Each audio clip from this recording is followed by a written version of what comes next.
Hey everyone, in this quick tutorial I will show you how to turn Excel sheet into powerful interactive to-do list using a clickable checkbox that automatically strike through completed tasks. No need for complex formula or external tools, just smart formatting.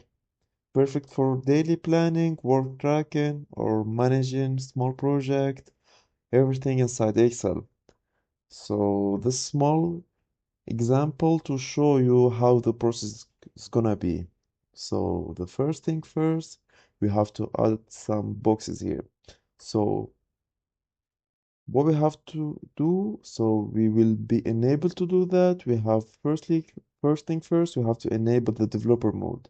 How are we gonna do that? We click here review, right click, customize, and then you see this mode developer, we have to tick it, and then we click OK. Then we go to developer mode and we click insert. We have this checkbox, we have to click it. We have to place it here. Done. So this check we can delete it normally with the keyboard. Yep.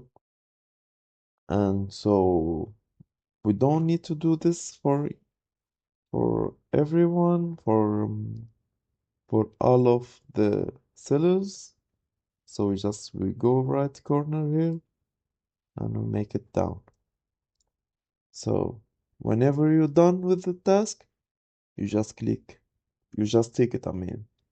So, so that's all, guys. I hope that helped you. Don't forget to like and subscribe and see you in the next video.